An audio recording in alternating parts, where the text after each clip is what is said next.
Hello বন্ধুরা, তোমরা সবাই কেমন আছো? আমি ভালো আছি। আমি আজকে মোচা চিংড়ি করব। প্রথমে কড়াইতে তেল দিয়ে দিচ্ছি। তেল দিয়ে দিলাম, ভালো করে গরম হোক।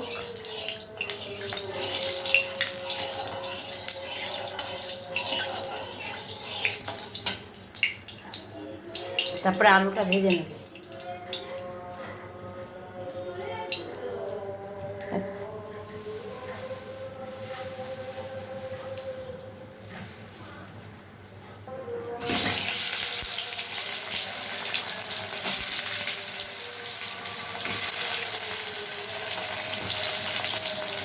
তারপরে নুন হলুদ দিয়ে দেবো। নুন দিয়ে দিচ্ছি, আমি একটু হলুদ দিয়ে দিলাম। ভালো করে একটু আলুটা ভেজে এটার মধ্যে চিংড়ি মাছটা দিয়ে দেবো।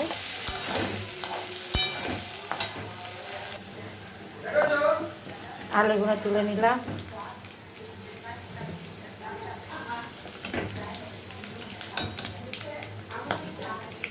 আলুটা তুলে নিয়ে মাছটা ছেড়ে দেবো।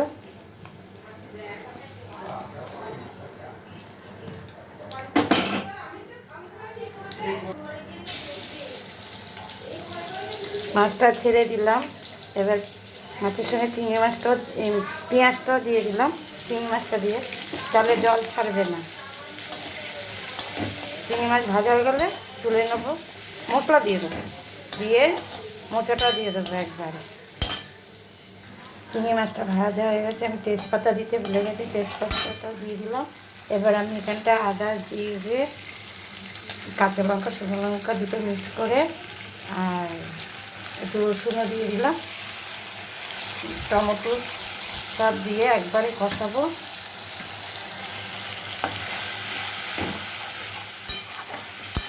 দিয়ে মোচাটা ছেড়ে দেবো। এটার সঙ্গে একটু কষিয়ে নিই। একটু ধনে দিয়ে দিলাম, লাল একটু হলুদ দিয়ে দেবো, একটু কাশ্মীর লঙ্কার গুঁড়ো দিয়ে দেবো। দিয়ে এটাকে ভালো করে নাড়বো, নেড়ে মোচাটা দিয়ে দেবো।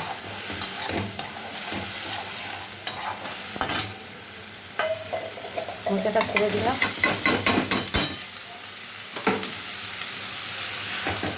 মোচাটা সিদ্ধ করে নিয়েছি, আপনাদের দেখেনি।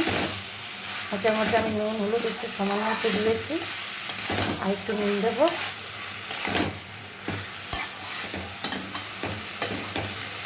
একটু নুন দিয়ে দিলাম,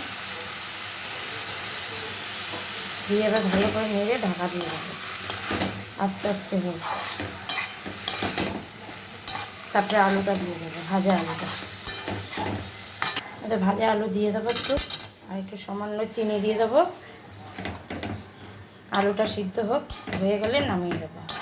তারপরে গরম মশলা ঘি দিয়ে নামাবো। আমার মোচা রান্না রেডি।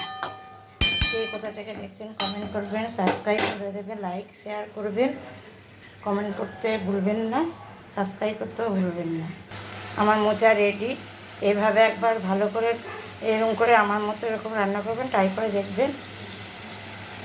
এবার আমি গরম মশলা দিচ্ছি। আমার কাছে ঘিটা নেই, ঘিটা দিতে পারছি না। গরম মশলা দিয়ে নামিয়ে নিচ্ছি।